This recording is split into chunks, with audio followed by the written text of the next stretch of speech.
Okay, today I'm going to show you how to make a Mondrian-like painting using Excel. If you're not familiar with Mondrian, just do an image search and you'll find a lot of Mondrian painting just to get a feel for what his stuff looks like. First thing you want to do is you want to resize these columns. So you go in, column width, and you're going to set that to 1. So after you resize your columns, you get this. The next thing you want to do is you want to divide these columns up into sections based on the digits of irrational numbers. So we're doing pi going across this way and the square root of 2 going down. So we're going to have a section of width 3. So you can go 3. You're going to mark the next section. And you're going to change the fill color to black. And you're going to do 1. And you can do the one next to it and make it black. And then you're going to go 4.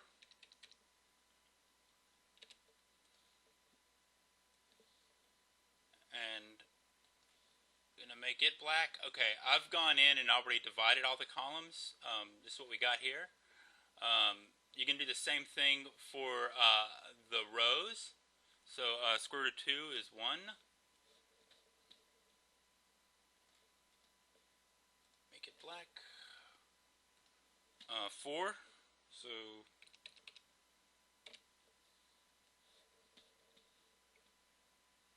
and then make that one black and just go all the way through. So here I've divided all the rows. Next thing you're going to do is you're going to go in and mark the cells. You want to mark every one where the width and the column are the same. So we got a 1 by 1 here. We're going to pick a primary color like Mondrian like to use, red, yellow, and blue. So we're going to go red. The next one we'll make yellow. And then we'll make a blue one. The next one is 4 by 4.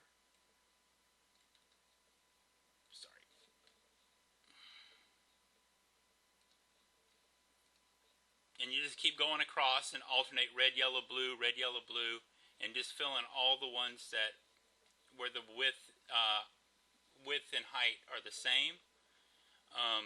Here we go. I've got all the cells marked.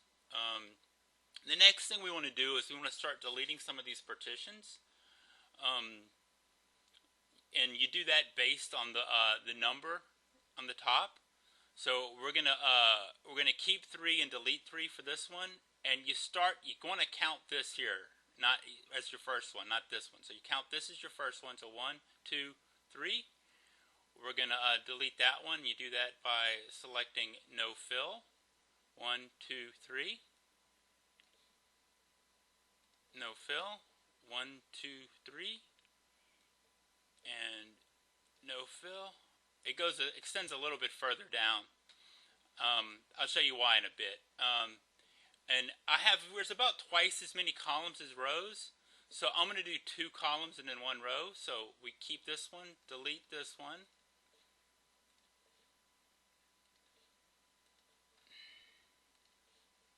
Just keep 1, delete 1, keep 1, delete 1.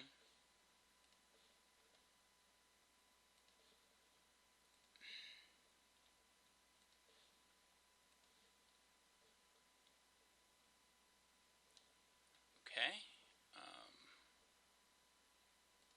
And as you go, you want to delete the ones you've done so you can keep track. Now on this, we're going to do a row. So we got we want to delete this one, but we can't delete this one because that would make something that's not a rectangle. It would make an L-shaped wedge. So we're going to go ahead and keep it. And we're going to go until we get to the first one that we can delete, which is this one. So we just go through, keep 1, delete 1, keep 1, delete 1.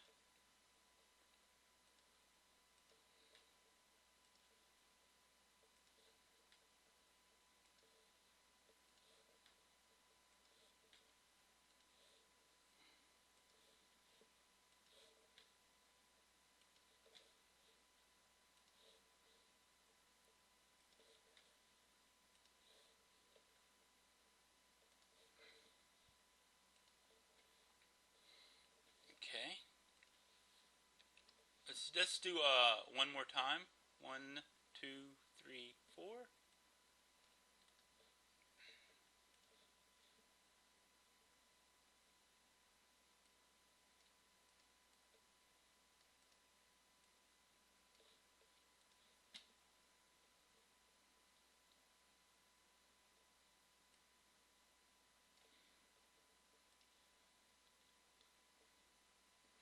Okay, like I said, here's another part where we get an L shape. So we're going to go ahead and keep that one and get to the next one that we can delete, which is that one.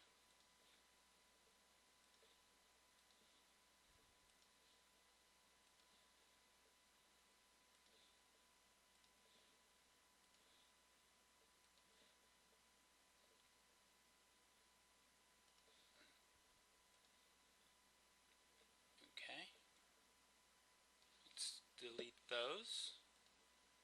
Let's do one more across. 1, 2, 3, 4.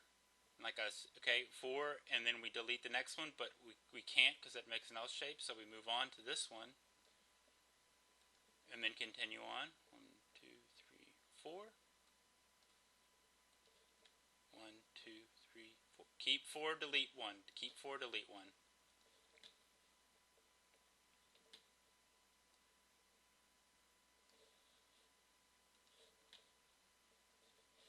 Okay.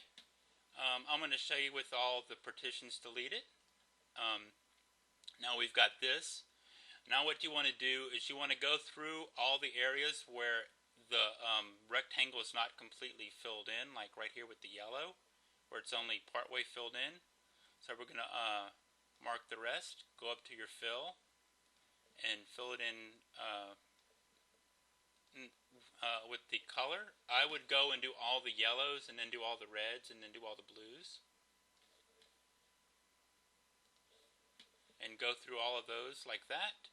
And now we've expanded the cells to this. There's one last thing to do, or actually a couple last things to do.